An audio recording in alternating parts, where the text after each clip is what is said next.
Welcome back. Hope everybody is doing well. The board met and we were able to discuss the face-to-face versus remote and what that means for our students as we return. So before we get into that, I want to just say a big thank you to our new teachers and welcome them to Big Red Elephant family. Definitely got to see all of them last week and just really their excitement, ready to be obviously on campus and get to meet some kids. Also, we were able to celebrate graduation Friday, the morning, the afternoon, and the evening.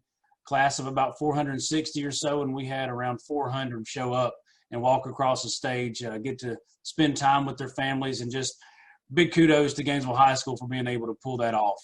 Definitely a special event in the way it was done, and although it was not how we all anticipated to start, I think everybody understands the situation we're in, and we're going to do the best we can given the circumstances we're in.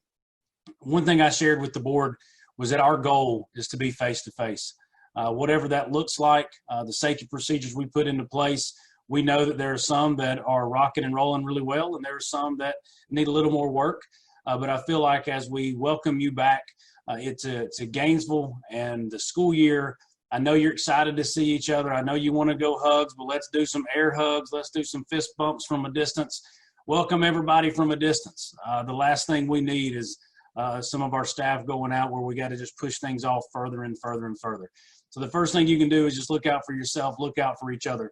But I want to share with you some of the data that I shared with the board. Once again, all of our information is here on the website if you need to pull it up and look at the most recent information that's there. We'll continue to update it with the health guidance that Ms. Bell's been working on. We'll also be updating with the student and staff supports that'll be available next week. But I did share with the board, when you look at Hall County, and I know this is nothing new to most of us, Hall County, you can tell, has more than 5,000 cases right now across from March to now. We also see that as we look at the cases per 100,000, we're in a darker orange compared to some of the other areas, and we have over 2,400 cases per 100,000 people in Hall County. But what's also interesting to see, and this is where I spend a little bit of time, is if you look at the cases in the last 2 weeks, we're still in this orange section. We're averaging almost 1,000 students or 1,000 people infected just in the last 2 weeks, which comes out to about 500 per 100,000 people. When you look at the state as a whole and where we are, you can see that the state, and this is over here on the right, you can see the state has increased. But we're all aware that back in April, we spiked in Hall County. And that was at a time that there was a lot of communication going on, there was a lot of planning going on. But the bottom line is we've now surpassed the previous spike that we had in Hall County. That's why we decided to put off our face-to-face start until Labor Day. We want to see these numbers not only decline, but also steadily decline and get more in the range of what we saw in May and in early June. That's our goal. That's our target. Another thing that we consider as we're looking at all the data is Northeast Georgia Health System, what they provide. You can see the percentage of positive cases. Right now, we're hovering in between this 24 to 28%. Also, back in April, when we saw the previous spike, we were having just as high of a 24 to 28% positive cases during that time as well. Once again, our goal and our target is to kind of get this declining, steadily decreasing number that we see here from May into early June. We also see that NGHS is serving more patients now across their entire campuses than they were before. We're now at 173 across those campuses. Locally, we're hovering around 100. Those numbers mirror what we saw back in April, but there's hope. The hope is to get the numbers low where we don't have to continue remote instruction, that we can go face-to-face. Also, when you compare the numbers of positive cases, which you see in the teal, also the positive under investigation, which is in the blue, you can see that the right side where the teal and the blue are equaling back where we were in late April and in early May.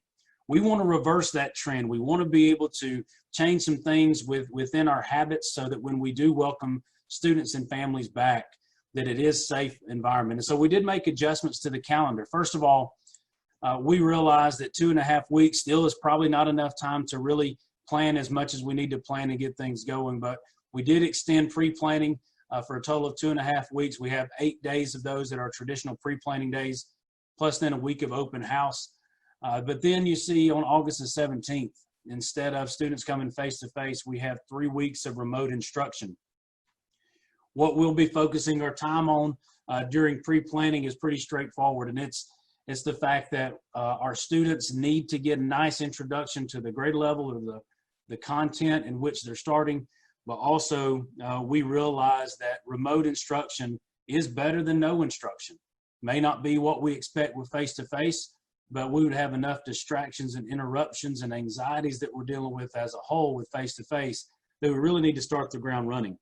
We have to be realistic, and I've said this many times before, that we'll go remote at some point as a school system beyond this date possibly.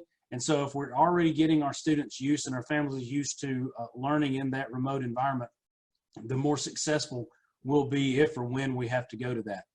Now also keep in mind, whatever we did in March, April, and May, that was just scratching the tip of the iceberg as far as what we're going to be able to accomplish in the support structure we're going to provide our kids. You know, we really want to ensure that as we return to school that we're acclimating our employees and our families and students as much as possible into this new norm. That's why we decided to pursue kind of that remote instruction at the beginning. We recognize that, and you'll see it in the release that was provided as well, the week of July 29th through August 7th is our traditional pre-planning. Staff members will be participating in pre-planning activities in the buildings, although most of those will be done virtually via Zoom. What I can't have is a group of 4th grade teachers getting together, meeting together, and then all of a sudden they're out for 2 weeks minimum because of quarantine or isolation. We have to be on the lookout for each other, but also ourselves as well. The week of August 10th through the 12th is that open house week, so students and families will visit school buildings during the assigned dates and times in order to receive information on accessing their work during the initial remote instruction period. High school students and families who need support with devices for online instruction should notify the school during open house. Our goal is to continue to be in the buildings during all of this time at this point. The reason is when we bring kids back face to face, if the employees haven't been in the buildings for a consistent period of time, then that just means it's going to be a more difficult transition.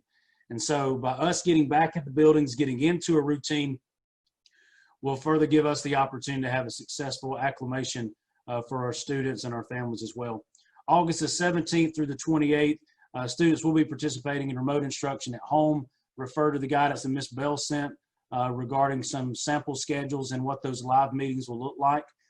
We also know that there are students and families that will not have access to either devices or internet.